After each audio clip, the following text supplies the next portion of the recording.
Hi friends, welcome back to our pro trader Krish channel. So first thing ఏంటంటే ఈవేళ మనకి మంచి రివర్స్ అయితే మార్కెట్లో వచ్చింది. ఫస్ట్ రివర్స్ నేను నిన్న హెడ్లైన్స్ కూడా అదే పెట్టాను యాక్చువల్గా మీరు చూస్తే. సో మనకి ఎఫ్ఐ డేటా చూడండి ఇక్కడ ఫ్రెండ్స్.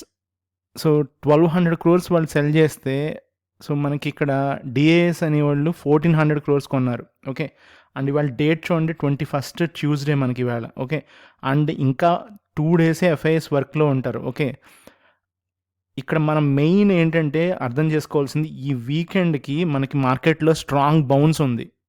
ఓకే, సో రేపు ఎల్లుండిలో మనకి మార్కెట్ ఒకవేళ కిందకి తీసుకొచ్చినా కూడా నెక్స్ట్ వీక్ మనకి ఆపరేటర్స్, ఇండియన్ ఆపరేటర్స్ ఒక్కళ్ళే ఆడుకుంటారు మనతో.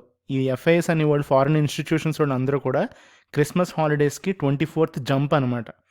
సో అప్పటి నుంచి మనకి లిటరల్గా జాన్ ఫస్ట్ వీక్ అంటే 7-8 వరకు కూడా మోస్ట్లీ ఎవ్వరూ కూడా మళ్ళీ డెస్క్ల దగ్గరికి రారు.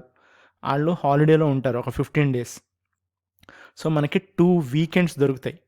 అంటే సో టోటల్ 14 daysలో మనం తీసుకుంటే రఫ్లీ 10 వర్కింగ్ డేస్ ఉంటాయి మనకి, ట్రేడింగ్ డేస్. సో 10 ట్రేడింగ్ డేస్లో మన మార్కెట్ ఎంత బౌన్స్ అవుతుంది అనేది మనం చూద్దాం. And coming to today's point ఏంటంటే, మనకి బేసిక్గా డిఏఎస్ ఇవాళ కొన్నారు, బట్ పెద్ద ఎక్కువ ఏం కొనలా. మీరు చూస్తే వాల్టాలిటీ కూడా హ్యూజ్ ఉంది. బ్యాంక్ నిఫ్టీ ఒక టైంలో 550 points నుంచి -80 pointsకి వెళ్ళిందంటే ఆ వాల్టాలిటీ ఒకసారి ఊహించుకోండి. And at the same time 300 points bounce అయిన నిఫ్టీ కూడా మనకి రఫ్లీ 100 points, ఓకే 100 అనుకుంటా, నాట్ 100, 75 points దాకా మనకి మైనస్ అవ్వడం జరిగింది. ఓకే, సో మనం ఒక్కసారి ఇవాళ ట్రేడ్ చూద్దాం. సో నేను మీకు చెప్పాను కదా, సో మార్నింగ్ ఒక ఇనీషియల్ ట్రేడ్ ఒకటి చిన్న ట్రేడ్ తీస్తానని.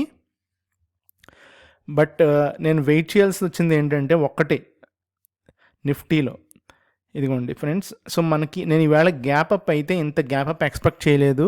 సో రఫ్లీ మనకి నిన్న క్లోజింగ్ కాడి నుంచి మీరు చూసుకుంటే 16,635 కదా మనకి నిన్న క్లోజింగ్. సో అక్కడి నుంచి మనకి సో రఫ్లీ 150 points 140 points మనకి గ్యాప్ అప్ అయింది.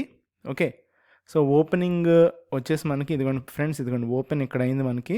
సో మనకి రఫ్లీ 130 points దాకా మనకి గ్యాప్ అప్ అవ్వడం జరిగింది. సో ఆ గ్యాప్ అప్ అయిన తర్వాత సస్టైన్ అవుతుందా లేదా అనేది నేను వెయిట్ చేశాను.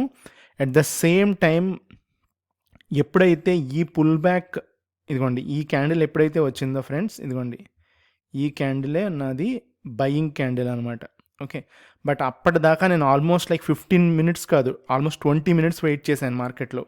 సో 20 minutes వెయిట్ చేసిన తర్వాత చాలా క్విక్గానే తీసానని చెప్పొచ్చు. ఎందుకంటే నా ఎంట్రీ ఇదిగోండి, ఇది నా స్టాప్ లాస్ కూడా కిందే. అంటే స్టాప్ లాస్ అంటే నేను స్టాప్ లాస్ పెట్టను, ప్లేస్ చేయను, బట్ ఎగ్జిట్ అయిపోతా. ఓకే, సో ఈ పార్ట్ ఓన్లీ R1 వరకే తీసుకున్నాను. నేను 100 points కూడా బుక్ చేయలేకపోయాను.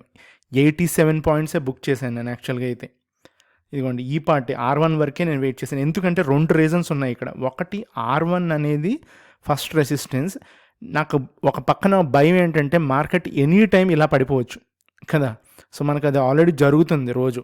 సో ఎనీ టైం పడిపోతే నేను యావరేజ్ చేయను, అన్నెసరీగా వచ్చిన ప్రాఫిట్ కూడా లూజ్ అయిపోతాం. సో నేను చేసింది 2 lotsతోనే. ఇంకొకటి ఏంటంటే రెండో పాయింట్, ఇది 5 minutes టైం ఫ్రేమ్లో మీరు చూస్తే ఇక్కడ మనకి 200 మూవింగ్ యావరేజ్ ఉంది కదా, ఈ ఆరెంజ్ లైన్ ఏదైతే ఉందో. సో అది కూడా నాకు రెసిస్టెన్స్ కిందే కనపడింది. So at the same time ఇక్కడ ఈ గ్యాప్ ఏదైతే ఉందో మనకి రోజు కూడా ఏదైతే గ్యాప్ అవుతుందో అది సస్టైన్ అవ్వట్లా. సో ఇక్కడ అందుగురించి నేను ఇక్కడ ట్రేడ్ తీసుకోవాలా. సో ట్రేడ్ ఎప్పుడు తీసుకున్నాను, ఈ క్యాండిల్ ఏదైతే ఉందో ఈ నెక్స్ట్ బుల్ క్యాండిల్, ఈ క్యాండిల్ ఎప్పుడైతే మనకి ఇక్కడ ఈ 60% 50% దాటిందో, ఈ ఫాల్ బ్యాక్కి రెడ్ క్యాండిల్స్ 3 candles ఉన్నాయి కదా, ఈ 3 candlesని ఫిల్ చేసిందో అప్పుడే నేను ఎంట్రీ తీసుకున్నా. సో నా టార్గెట్ ఆబ్వియస్గా R1 అవుతుంది. అట్ ద సేమ్ టైం మనకి ఈ 200 మూవింగ్ యావరేజ్ ఉండడం వల్ల సో 87 points బుక్ చేశాను. సో ఇంకా అసలు ఈవేళ మనకి గ్యాప్ అప్ అయి ఉండకపోతే మటుకు నేను 200-250 points కూడా మనం ఈజీగా బుక్ చేద్దాం అనమాట. సో వాట్ ఎవర్, ఇది నా ట్రేడ్ యాక్చువల్గా, ఇది నేను చూపిందాం అనుకున్నాను. బట్ తర్వాత ఇంకా ఇదిగోండి ఈ ఏరియా అంతా కూడా చాలామంది స్టాప్ లాస్లు అటు ఇటు కూడా తీశారు. అండ్ ఇక్కడ బ్యాడ్ థింగ్ ఏంటంటే, ఎప్పుడైతే అందరూ కంప్లీట్గా బుల్ ట్రెండ్లోకి మారిపోయారో అంటే ఇక్కడ ఇలాంటి క్యాండిల్ ఎప్పుడైతే ఎక్స్పెక్ట్ చేశారో మార్కెట్ని ఒక్కసారే రఫ్లీ 160 పాయింట్స్ దాకా కిందకి తీసుకొచ్చారు. మీరు చూడండి 16,892 ఎక్కడ, 16,700 ఎక్కడ, ఇదిగోండి ఈ లో చూడండి ఇక్కడ కదా. సో మనకి ఒక్కసారి మీరు చూస్తే 185 పాయింట్స్ 190 పాయింట్స్ దాకా మనకి మార్కెట్ని ఒక్కసారే డౌన్ చేస్తారు. ఎప్పుడు 130 145 టైం నుంచి, ఓకే, ఆ టైం నుంచి మనకి మార్కెట్ని కిందకి తీసుకొచ్చేసారు. ఓకే, సో నిఫ్టీ ఇది friends. Okay, so but what ever మనకి ఇవాళ అయితే ఒక రివర్సల్ అయితే మనకి ట్రెండ్లో అయితే మనకు రావడం జరిగింది. ఇంకొక గుడ్ థింగ్ ఏంటంటే నిన్నటి లోని బ్రేక్ చేయాల. నేను ఒక టైంలో ఏమనుకున్నానంటే ఇది నిన్నటి లో కూడా టచ్ చేస్తాడా అని అనిపించింది. బట్ ఇక్కడైతే మనకి లో సేఫ్ ఉంది. సో రేపు కూడా మనకి మార్కెట్లో కనుక మనకి రివర్సల్ ఇదే రివర్సల్ కనుక కంటిన్యూ అయ్యి ట్రెండ్ కనుక ఇదిగోండి ఇవాల్టి హై ఏంటి ఎంత మనకి, నేను చెప్పేది కాంట్రాక్ట్లో డిసెంబర్ కాంట్రాక్ట్లో 16,956. సో రఫ్లీ మనకి ఇక్కడ నుంచి 140 పాయింట్స్ 135 పాయింట్స్ ఉన్నాయి మనకి ఇవాళ కరెంట్ క్లోజింగ్ ప్రైస్ నుంచి. సో 140 పాయింట్స్ మనకి బ్రేక్ అయితేనే మనకి ట్రెండ్ కంటిన్యూ అవుతున్నట్టు.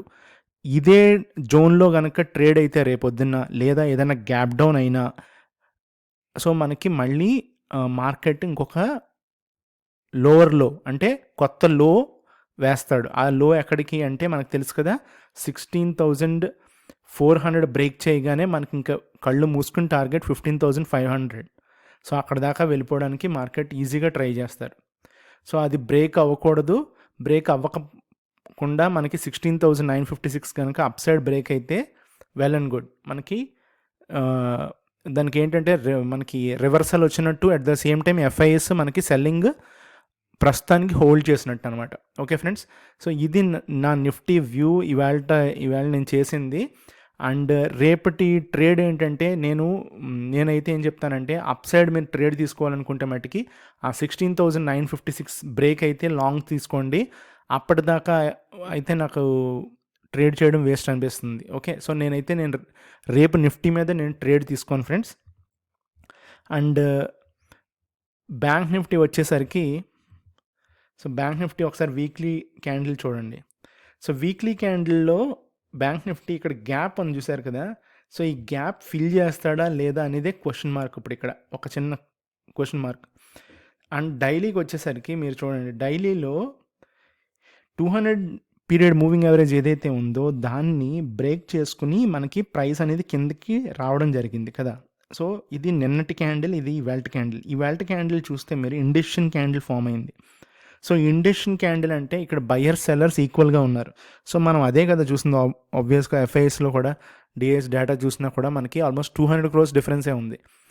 సో ఇది సంథింగ్ లైక్ ఒక రిలీఫ్ ర్యాలీ అనుకోవచ్చు, బౌన్స్ బ్యాక్ అనుకోవచ్చు, లేకపోతే చిన్న స్మాల్ డౌన్వర్డ్ ట్రెండ్లో స్మాల్ అప్వర్డ్ కరెక్షన్ అనుకోవచ్చు, ఎందుకంటే ఇంత కరెక్షన్ జరిగింది కాబట్టి. బట్ ఇక్కడ క్వశ్చన్ మార్క్ ఏంటంటే రేపు ఈ మొమెంటం అనేది మనకి అప్ సైడ్ ఉంటుందా లేదా అనేది క్వశ్చన్.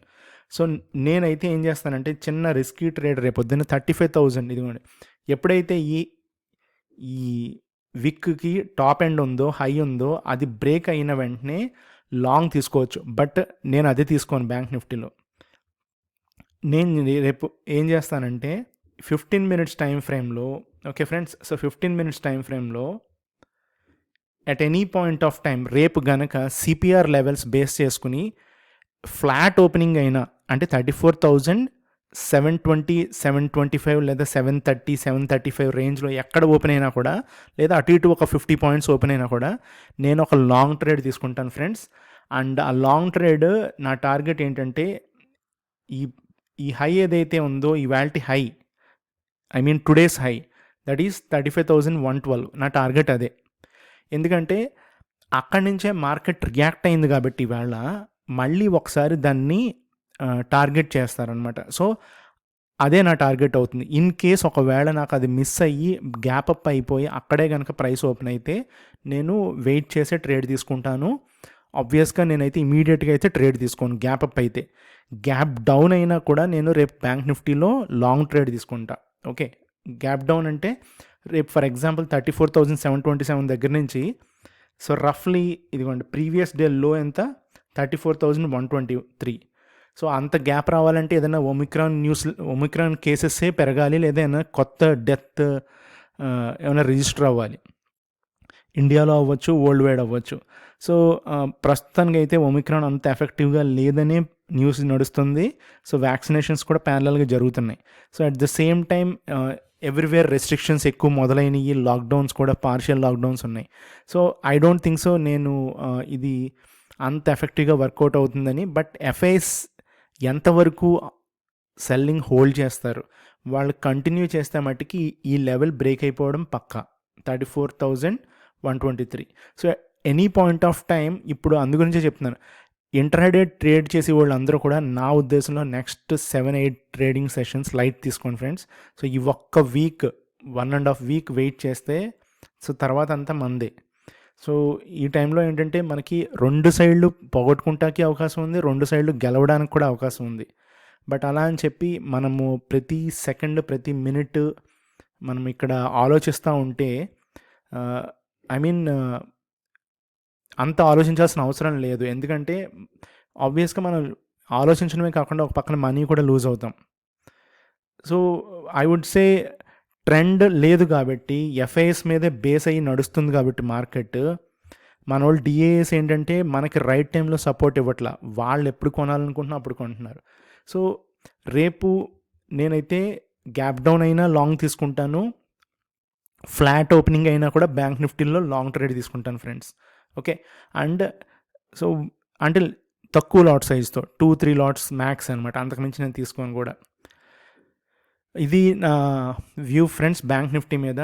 సో రేపటి నుంచి మోస్ట్లీ నేను ఒక టెక్నికల్ ఈ పోస్ట్ మార్కెట్ రిపోర్టే కాకుండా, బ్యాంక్ నిఫ్టీ మీదే కాకుండా నేను ఒక టెక్నికల్ వీడియో కూడా రోజు ఒకటి షేర్ చేస్తాను ఫ్రెండ్స్, ఒక 5-4 minutesవి. Okay, thank you.